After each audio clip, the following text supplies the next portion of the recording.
Bonjour et bienvenue pour ce Mark for Sense ici à Montpellier.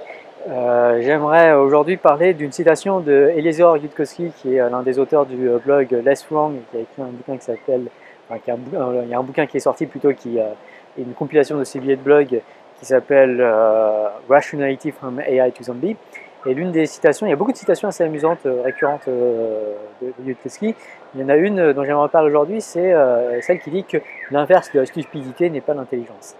Et je pense que c'est quelque chose de très très important à comprendre, surtout lorsqu'on aime débattre, parce que ouais, je pense que c'est quelque chose qu'on voit beaucoup sur Twitter, les gens aiment avoir des positions et défendre leurs positions, et c'est quelque chose d'assez récurrent, assez naturel.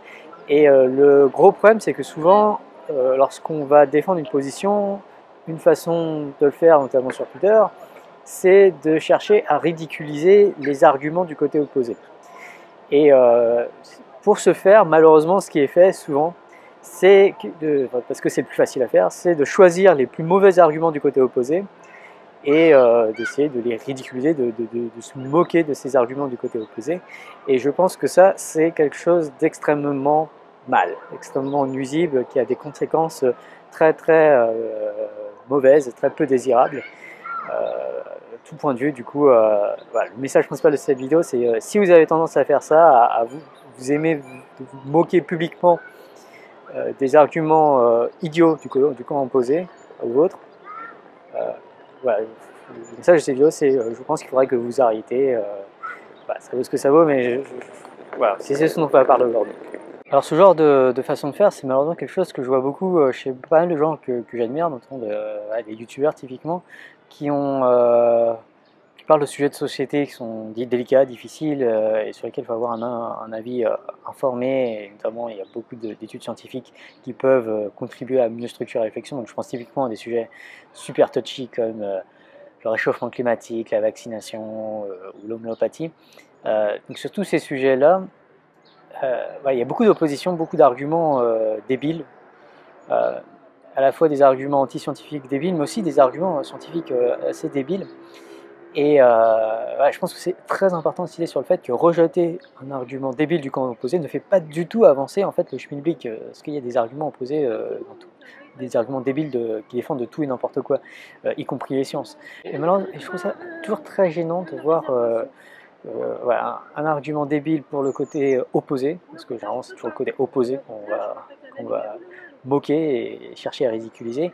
Et je trouve ça toujours dérangeant que le côté opposé choisisse uniquement son argument le plus débile et qu'on se mette à se moquer dessus et à le partager sur Twitter dans notre filter bubble entre gens qui sont contre cette position opposée et qui du coup aimons nous moquer des arguments débiles du côté opposé. Je trouve que ça c'est vraiment très très mauvais comme façon de faire pour plusieurs raisons. La première raison, c'est que pour toutes les positions, il y a des arguments débiles qui vont dans cette position, et souvent quand c'est des sujets touchy, des sujets de société, voilà, on va trouver quelqu'un qui a cette position et qui va du coup sortir ses arguments débiles pour la défendre au bout d'un moment.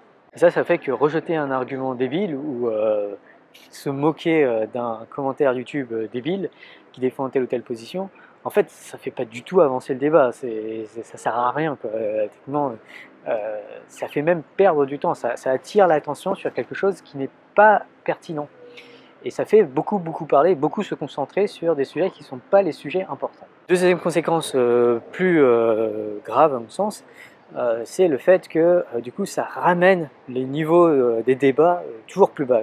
Parce que sur tous ces sujets, il y a des questions, je pense, vraiment assez non triviales, enfin, vraiment intéressantes, et il y a vraiment de quoi réfléchir de façon très intéressante sur toutes ces questions, des sujets politiques, de santé ou ce que vous voulez. Mais le fait qu'on soit constamment ramené très rapidement à devoir parler d'arguments débiles fait que on reste au ras des pâquerettes et on ne peut pas parler de choses intéressantes. On est obligé de se cantonner à juste des trucs débiles. Et ça, globalement, c'est une tendance assez classique. On a tendance à vouloir ramener les débats à des choses extrêmement simplistes, et surtout du côté opposé, et à vouloir dire que voilà, les gens qui pensent au côté opposé sont forcément des gens complètement débiles, timbrés, complètement irrationnels, alors que parfois la position inverse, il y a moyen de comprendre des choses plus sophistiquées, plus nuancées dans la manière dont ils réfléchissent. Mais pour en arriver là, il faut absolument ne pas commencer par ridiculiser le camp opposé.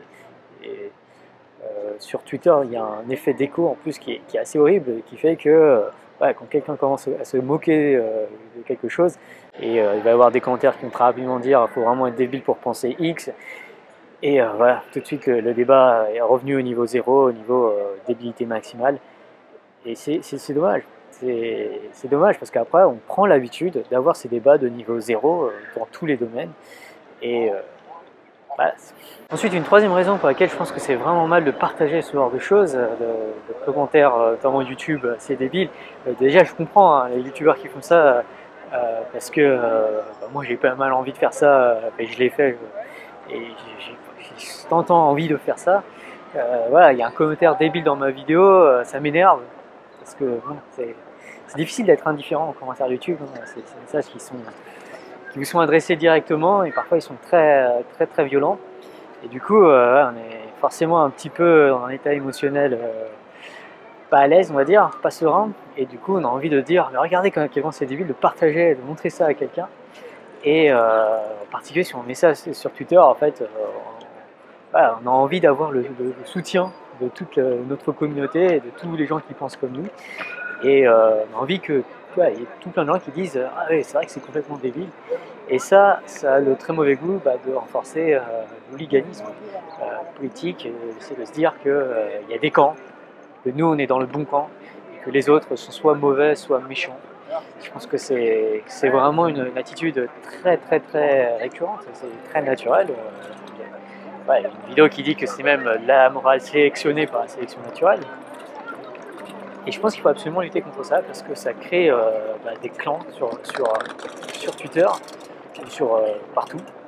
Et ça fait que les camps n'arrivent plus à se communiquer, ils s'identifient à leur propre camp, ils vont défendre, chacun va défendre son côté, et souvent va le faire de façon un peu au-delà de ce que la raison pourrait autoriser. Et alors je sais qu'il y en a qui ne sont pas d'accord avec mon utilisation du terme hooligan, peut-être que certains gens pensent que c'est un terme trop violent et peut-être que c'est pas le bon terme, et ils vont lui parler de situation de soldat en faveur de son camp.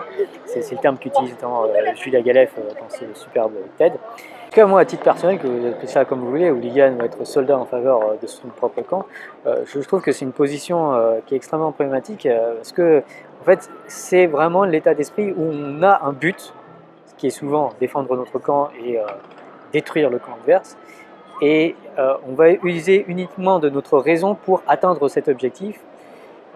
Et on va y arriver par tous les moyens possibles, utiliser d'arguments complètement irrationnels s'il faut pour pouvoir y arriver. C'est ce genre d'état d'esprit qui, je pense, est incroyablement nuisible et malheureusement ultra récurrent chez tout le monde dès qu'on parle de sujets un peu touchy, de sujets vraiment politiques.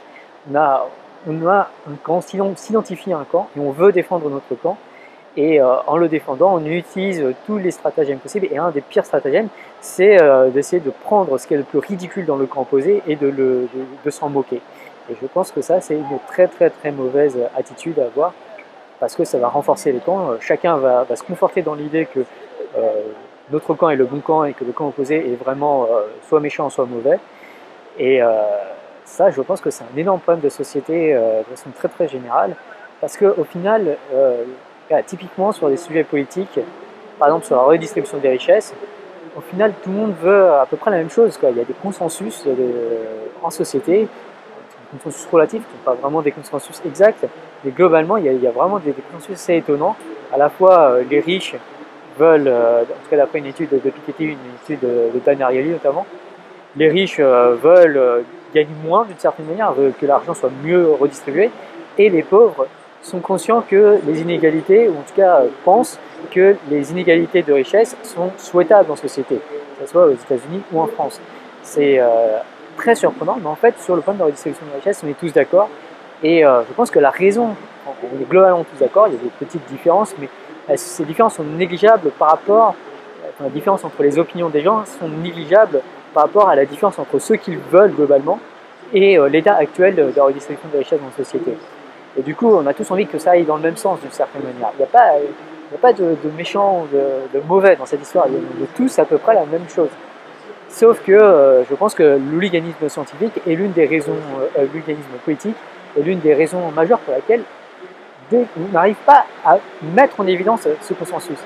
Parce que dès qu'on parle des redistributions des richesses, les uns vont s'identifier à un parti politique, typiquement ceux qui vont s'identifier au parti politique de Macron vont dire que le libre-échange c'est important et la liberté c'est important, et ceux qui vont s'identifier au parti plus de gauche comme ceux de Mélenchon typiquement vont dire que la redistribution des richesses, voilà, les prolétaires, tout ça, c'est super important, il faut les protéger. Et la discussion va s'en arrêter là, il va y avoir une opposition, alors qu'il y a un accord, il y a un consensus global, mais on arrive à faire émerger un désaccord et deux camps qui s'opposent, alors qu'ils sont d'accord. Ça, c'est vraiment tous les méfaits de l'hooliganisme, à mon sens. Voilà. Ce genre de truc, je pense que ça vous est tous déjà arrivé, d'essayer de débattre pendant 1 heure avec des gens super énervés au bout de la table, et puis tout à coup, au bout d'1 heure, on se rend compte qu'en fait, on est tous d'accord sur tout, quoi. Mais la situation fait que, comme le sujet est touchy, on va mettre en avant d'abord notre désaccord. Et malheureusement, les cas où on se rend compte qu'on est en fait d'accord ne sont pas forcément majoritaires. J'ai quand même l'impression que bien souvent, en fait, on est d'accord, mais comme on parle de politique, on cherche à mettre en avant notre désaccord. Et c'est assez dommage parce que du coup, les consensus qui existent ne sont pas mis en avant. Bref, tout ça pour dire que je pense que partager les commentaires débiles que l'on reçoit, c'est une très mauvaise idée. Ça se fait aussi beaucoup sur Twitter, pas forcément ceux qu'on reçoit, mais ceux qu'on voit passer. Voilà, se moquer de ce qui est débile, je trouve que c'est une très mauvaise habitude qu'on a pris, parce que Internet nous pousse à faire ça, et notre sphère YouTube fait ça, du coup, notre sphère YouTube et Twitter font ça, du coup, on a pris l'habitude de faire ça, et je pense que c'est vraiment très mal, et il faut arrêter de partager les commentaires stupides, parce que l'inverse de la stupidité n'est pas l'intelligence, et donc ce n'est pas en vous moquant de choses stupides que vous montrez que vous êtes intelligent, pas du tout.